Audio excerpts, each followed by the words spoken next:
Sawa na ang bayan ko sa magnanakaw na tapo.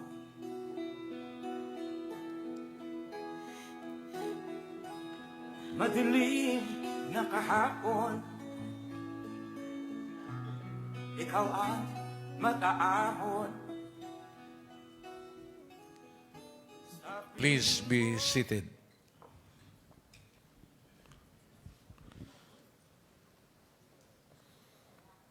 Good afternoon, Mr. President and distinguished guests. Today, we will witness the President enact into law the 2020 General Appropriations Bill.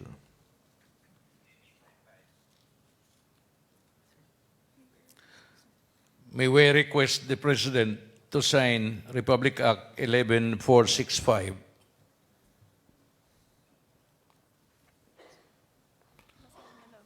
Republic Act 11465 is an act appropriating funds for the operation of the government of the Republic of the Philippines from January 1 to December 31, 2020, and for other purposes. This bill authorizes the appropriation of funds for the operation of the national government, the local government units, and government-owned and controlled corporations for fiscal year 2020.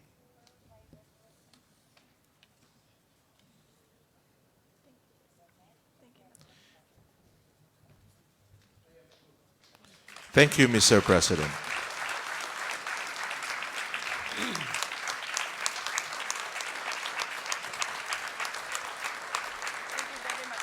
Thank you very much, Executive Secretary Salvador Majaldea, Senate President Vicente Soto, Senator Bongo, Senator Cynthia Villar, Senate Majority Leader Miguel Zubiri, Speaker Alan Peter Cayetano, Deputy Speaker El Rey Villaferte, Majority Leader of the House Ferdinand Martin Romualdez, House Minority Leader Bienvenido Abante, House Appropriations Committee Chairperson Isidro Ungab, DBM Secretary Wendell Abisado, and DF Secretary Carlos Dominguez III.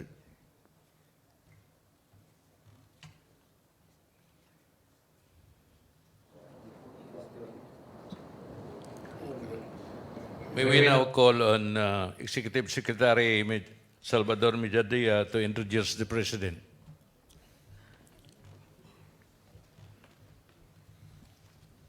Magandang hapon po sa kanilang lahat. Ang Pangulo ng Republika ng Pilipinas, Mayor Rodrigo Roa Duterte.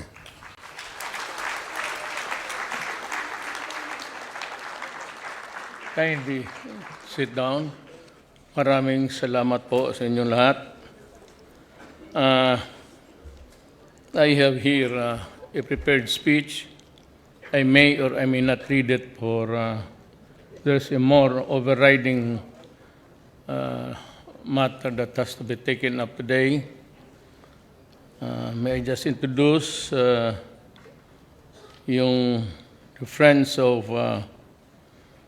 the Filipino people, the Senate President Vicente Soto III, and the other honorable members of the Senate, House Speaker Alan Peter Cayetano, and the other members, the honorable members of the House of Representatives, Executive Secretary Salvador Majaldea, and other members of the Cabinet, Excellencies of the Diplomatic Corps, fellow workers in government, other distinguished guests, ladies and gentlemen.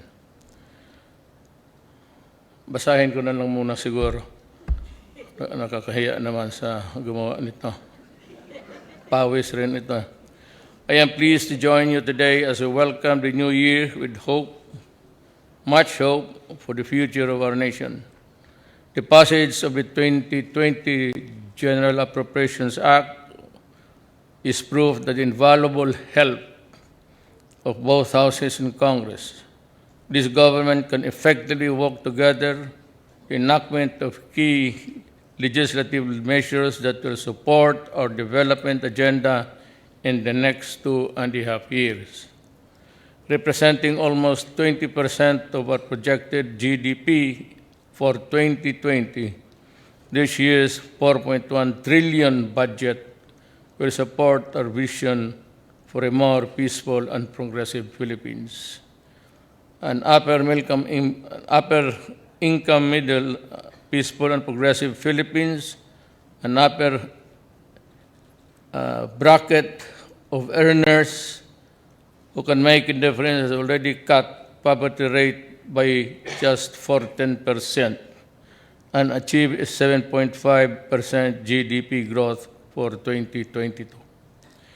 As in previous years, we will continue to allot a great portion of the national budget for infrastructure development and other social services, programs that will directly touch the lives of our people. We will spend 38% of the budget to fund programs on education, healthcare, housing, and social welfare.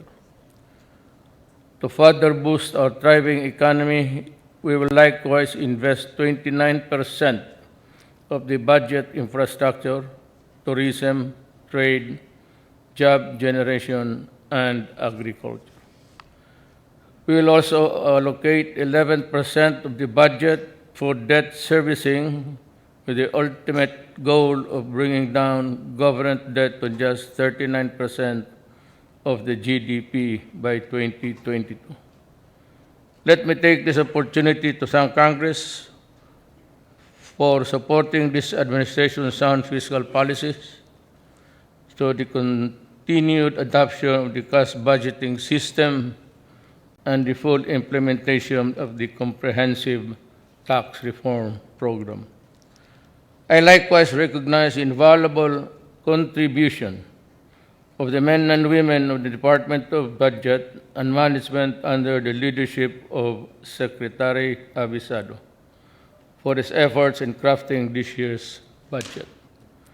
As we look forward to another productive year for this administration, I ask Congress and our civil society partners, as well as my fellow civil servants in the executive department, to remain driven towards our collective goal of providing a more comfortable life for our people.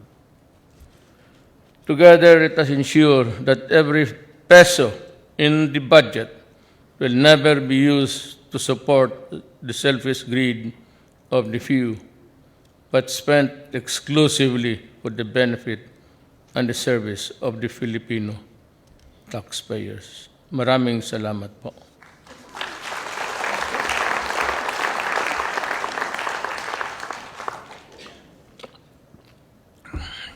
I do not have to belabor the point. There is an evolving crisis somewhere. We do not know what would be the end result of this crisis. It could lead to a protracted war. It could be a wide-scale strike. But whatever it is, we Filipinos are really in grave peril. We have so many millions, nearing 3, I think, of Filipinos working mainly in the Middle East. Kinakabahan ako.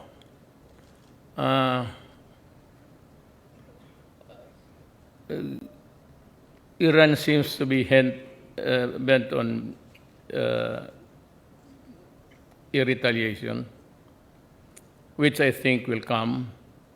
It's a matter of time. There is much hurt and even the loss of pride of the Arabic world. And retaliation or the cry for blood is there.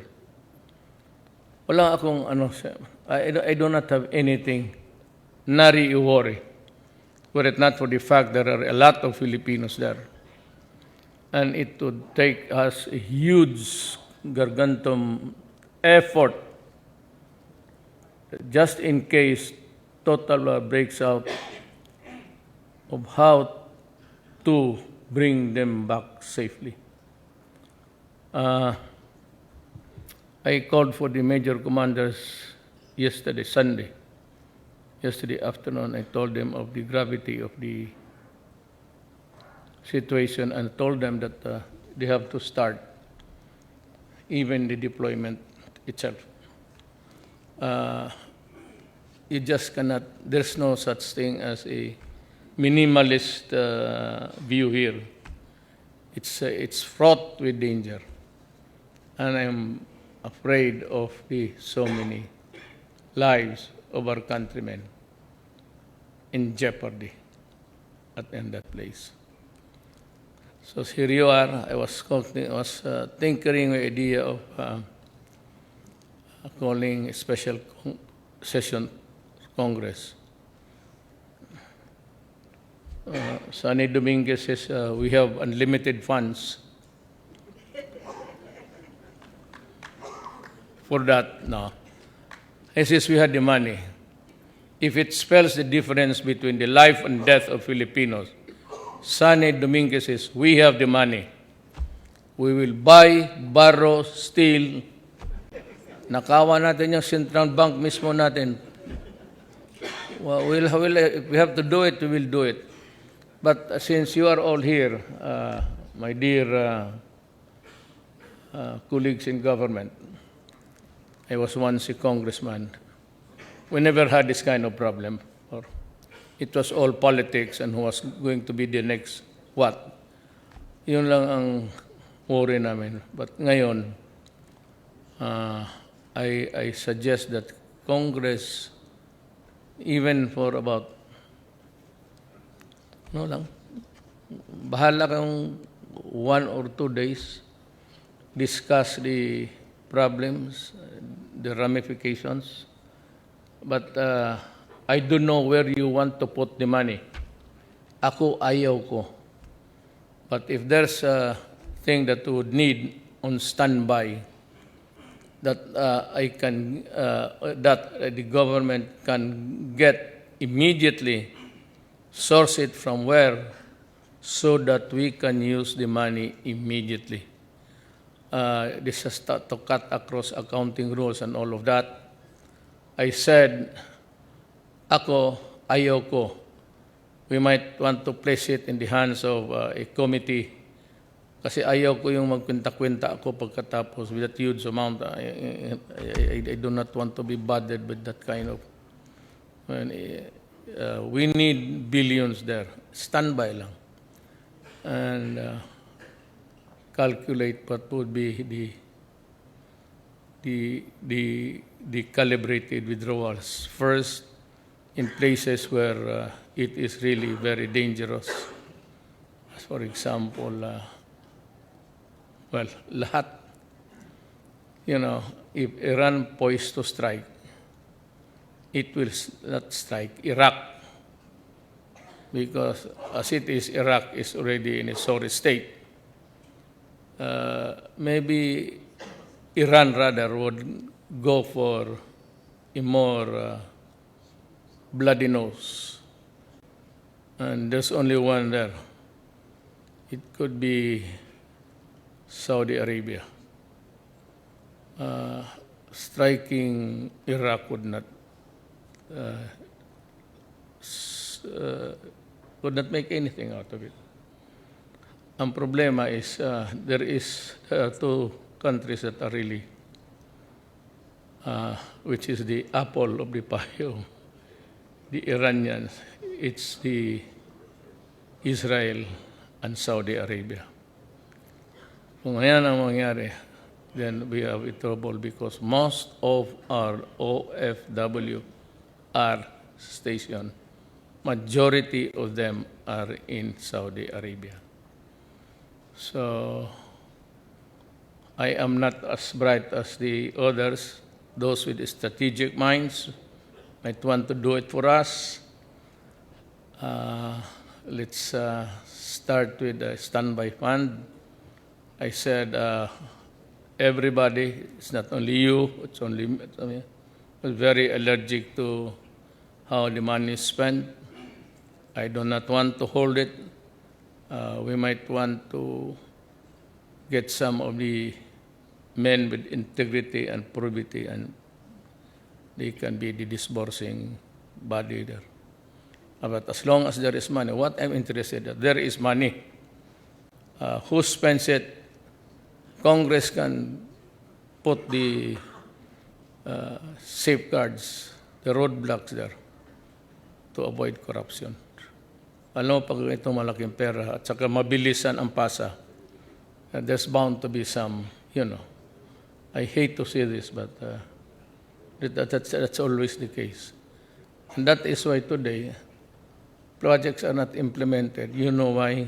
One of the reasons really is takot ang mga tao, mga official down to embark on projects. Why? Not all, some. Ayaw masisira ang career nila, especially those nearing the finish line, about to retire. Ayaw nang gumalaw pag may mga pera-pera kasi takot. You have a bureaucracy who's sometimes corrupt, a bureaucracy who's timid, who's very extra cautious, and that is why the projects are not implemented even down the line. So gusto ko lang malaman ninyo na ganun ang istorya. But it's not all because everybody wants to get hold of the money. Some, kagaya ko, ayaw ko because I do not want to make accountings. I mean, I can handle the job, but the thing I do is that yung aspersions about corruption and all of this. I would rather that you have the power to do it. If you really want to do it, create a committee, make an oversight kaagad, a congressional oversight, so that everything will be okay. But we need the money, Sunny. I need it within the next, before it actually starts. And there's another thing there. I don't think the Hormuz Strait and the narrow road there is capable of protecting Filipino sailors. Every now and then, though in small numbers, you hear a lot of Filipinos being, well, most of them are eventually freed, but some are killed. Few of them. We do not have any protection in that part of the. At one time, when there was about 6 Filipinos, I threatened to send a frigate of our Philippine Navy to patrol the international waters before entering the Sea of Hormuz. And same, we have to show to the people everywhere that we cannot be the whipping boy in this part of the country. Kaya ako sabi ko, if I send and you say the pirates, never mind about human rights, that's bullshit. You blast them to death. Any pirate there that you find, that's what I ordered the Philippine Navy in the southern part of our country. Do not waste your time, or do not. You have a bleeding heart, get out. I need men who will kill. Because today that is really the mantra. Kill, kill, kill, kill. They kill for whatever reason. They blow churches, they blow mosques. There's nothing sacred anymore. So they blow crowds, they blow congregations and all. So it's about time that we wake up from this long stupor of. I know Christianity is a very passive, but you cannot eat it and still be healthy. Number one, about the priest cannot help us. In our hour of need, it is only the Filipino people. No without meaning to offend anybody. It's ours and ours alone. And they have to stop treating us like doormats or shit. They have to stop it. And for the remaining 2 years of my term, I will not. Be it the Communist Party, be it the terrorists, be it the drug lords. I am sorry for them. Let us talk after my term. Let us talk where they would hang me. I'd be glad to. After all, it's only once. Remember, not all people die because of hanging. Other people die because of sickness. So, actually, when you die of hypertension, there's no purpose in it. But if you die for your countrymen, it's going to be great. Thank you.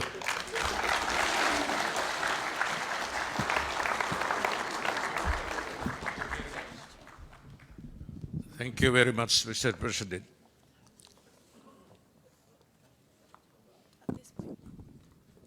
At this point, may we request our President to please remain on stage for a photo opportunity.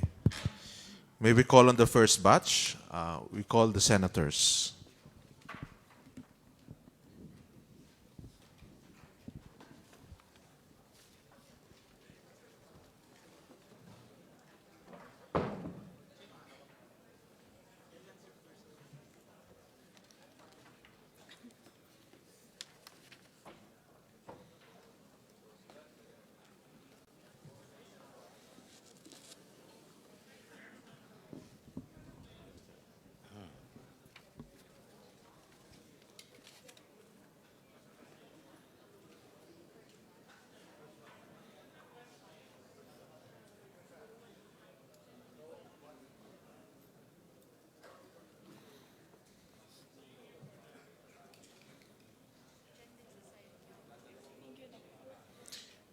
Thank you very much.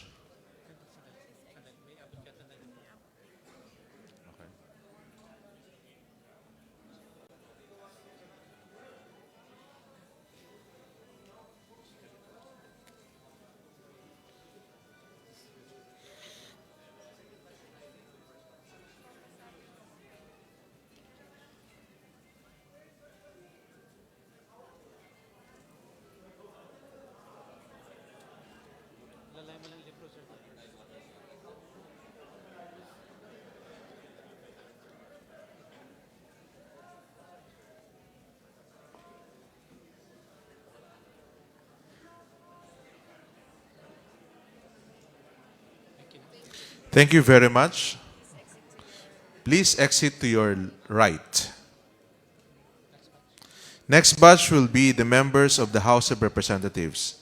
The first batch, the Speaker and the officers of the House of Representatives.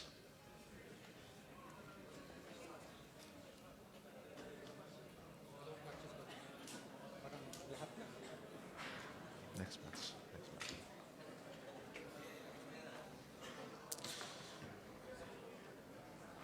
Please prepare third batch, still members of the House of Representatives.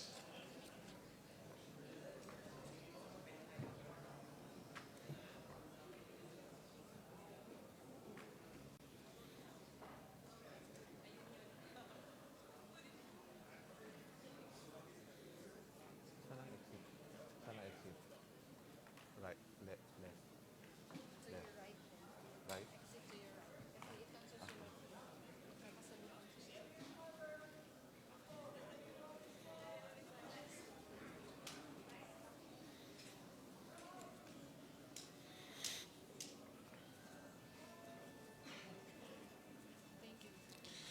Thank you very much. Please exit to your right.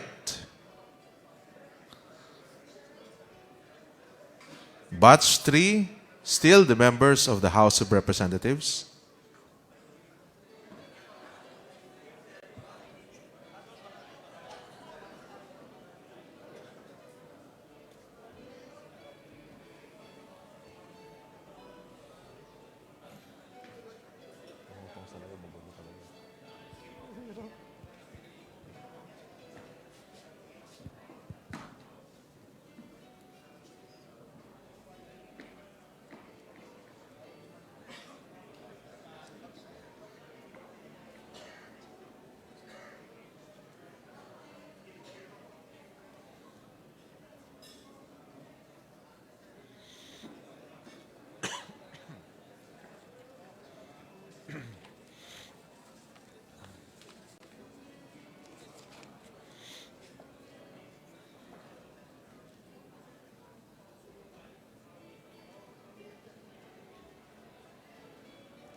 Thank you.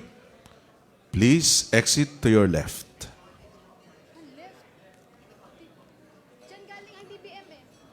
Left. Left. Please prepare batch 4, DBM officials and economic partners.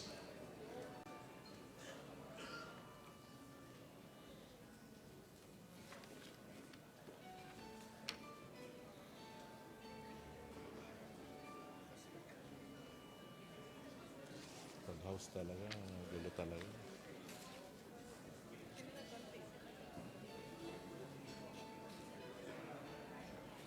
Gulo talaga.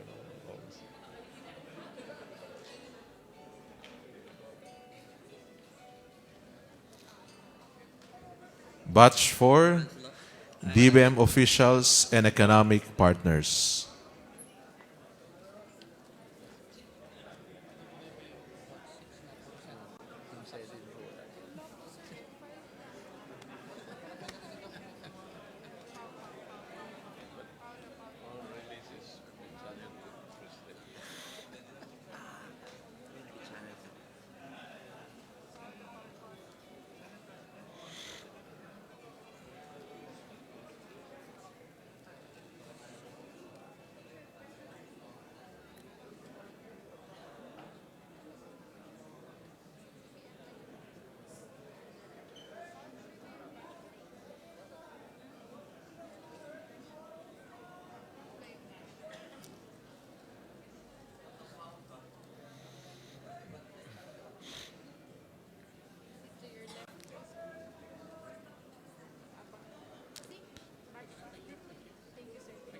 Thank you very much. Please exit to your left. And batch 5, last batch, DBM officials and regional office directors.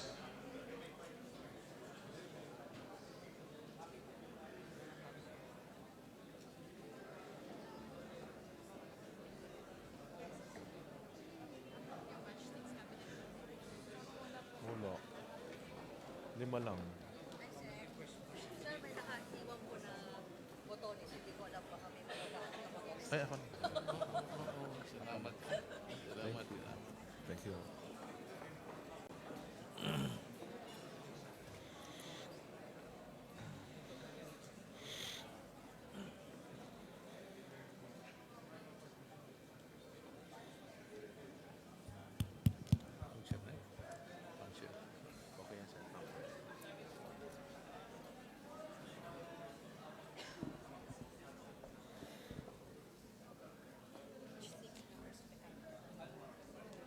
Dito din exit.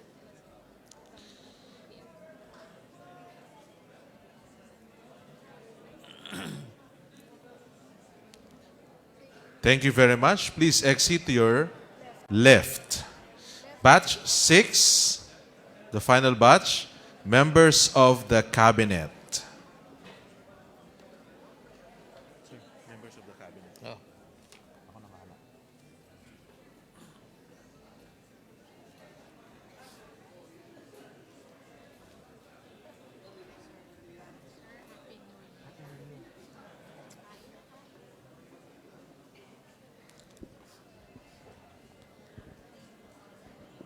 Batch 6, members of the cabinet.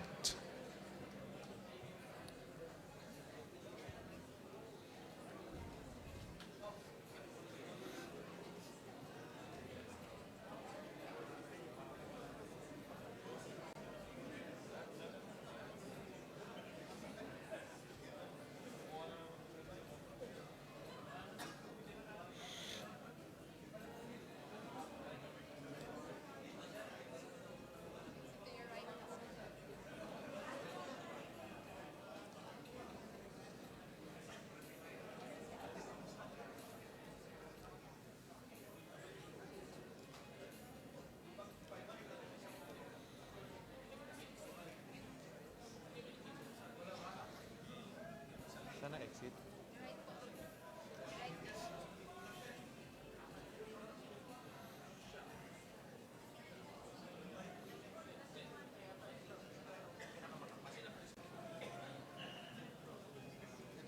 Thank you very much. Please exit to your right. Thank you, Mr. President. Ladies and gentlemen, that concludes our program. Congratulations to the leaders of the House of Representatives and of the Senate. Congratulations to the members of the House and Senate Committee Secretariat and technical staff involved in the realization of this proposed measure into law. Congratulations to the authors and sponsors of the new law. Congratulations to all. May we request everyone to please remain seated until after the President has left the venue. You may take them. Para alam nila may food. Oo, yun yan. Oo. For those who may want to partake of some food, we have food on the sides. Congrats, Jose. Bakit? Ano ba? GERD? Ako rin kaya may GERD. Ang hirap kayong gamitin yun. Kailangan mo yata maano. Ano yun? Colonos. Hindi, saglit lang yun. Saan papasok? Ha? Meron sa puwet. Saka meron dito. Hindi mo naman alam yun eh. Pahigain ka, tapos bigyan ka ng anesthesia. Tapos wala ka nang alam. 15 minutes lang yun.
paalis ko na direct para may closing tayo.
Binigay na ano yung motor eh. Kaya ano eh.